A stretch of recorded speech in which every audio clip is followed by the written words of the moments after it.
गुरु प्यारी संगत जी, जय गुरु जी। संगत जी, गुरु जी हमारे हर वक्त अंग संग होते हैं।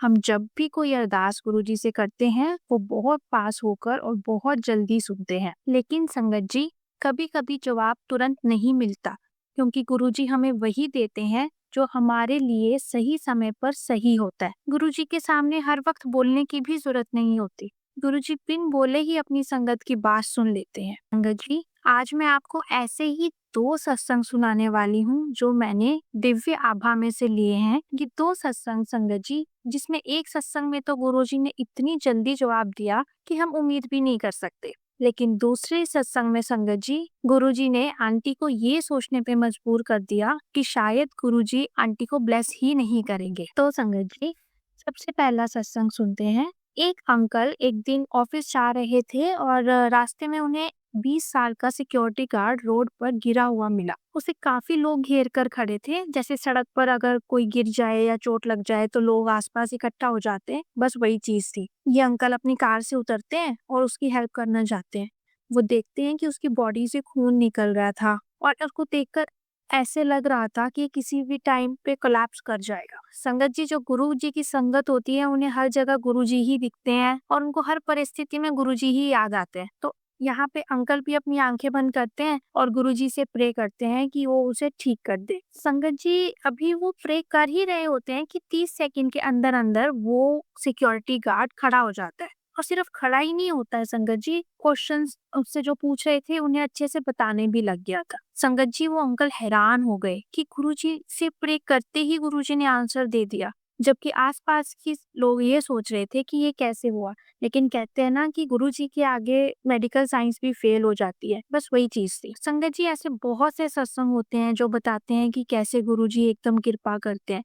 लेकिन संगत जी, हर चीज का वक्त होता है।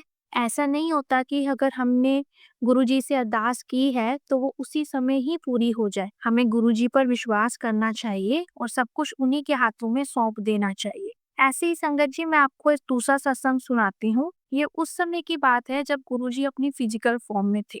एक अंकल अपनी आंटी को लेकर सत्संग में जाते हैं। जो आंटी होती हैं, उनको मल्टीपल प्रॉब्लम्स होती हैं, उनको यूट्रस से रिलेटेड, किडनी से रिलेटेड। गुरुजी के पास जाने से पहले क्या होता है संगत जी, कि वो आंटी जो होती हैं, वो हर तरह का इलाज पता कर चुकी होती हैं, हर तरह का इलाज करवा चुकी होती हैं। ऐसे ही इन दर्द के साथ रहते सहते करते दवाइयाँ खाते खाते 5 साल निकल जाते हैं और 5 साल के बाद आंटी अपनी सर्जरी करवाती है। सर्जरी के अंदर वो अपनी तरफ से अपनी दोनों ओवरीज और यूट्रस निकलवा देती है। 2-3 महीनों का फर्क पड़ता है, लेकिन फिर से संगत जी, उनको बहुत ज्यादा पेन शुरू हो जाती है। वो इतने सारे डॉक्टर्स के पास जाती हैं, पर डॉक्टर्स को यही समझ नहीं आ रहा होता कि उन्हें प्रॉब्लम क्या है। तो उसके बाद संगत जी, वो आंटी और अंकल गुरुजी के पास जाते हैं, पहली बार दर्शन करते हैं और पहली बार दर्शन करने के बाद आंटी को अचानक से किडनी एरिया में बहुत ज्यादा दर्द होने लग जाता है। आंटी के मन में ऐसे विचार आते हैं कि गुरुजी का स्वरूप तक रखा है, फिर भी उन्हें पेन हो रही है और उनको ये प्रॉब्लम्स हो रही हैं, तो ऐसा तो नहीं होना चाहिए। अभी विश्वास आंटी का पक्का नहीं था गुरुजी पर। संगत जी, अपने पेन की वजह से डॉक्टर्स के पास जाते हैं और उनके पास जाकर उन्हें पता चलता है कि उनकी सिर्फ एक ही ओवरी निकली है और जो दूसरी ओवरी रह गई है उसमें एक बड़ा सा सिस्ट बन गया। तो संगत जी, गुरुजी से मिलने के 5 दिन के बाद ही उन्हें अपनी सारी प्रॉब्लम पता चल जाती है और डॉक्टर ने सीधा बोल दिया था कि आपको इमीडिएट सर्जरी करवानी पड़ेगी। आंटी गुरुजी से प्रे करती हैं कि पहले ही गुरुजी, मेरी बहुत सर्जरी हुई है, मुझे बहुत दर्द हुई थी, बहुत तकलीफ से मैं निकली हूँ, पर अब मुझे सर्जरी ना करवानी पड़े गुरुजी और मेडिसिन से ही सब ठीक हो जाए। उसके अगले दिन फिर वो डॉक्टर के पास जाती हैं,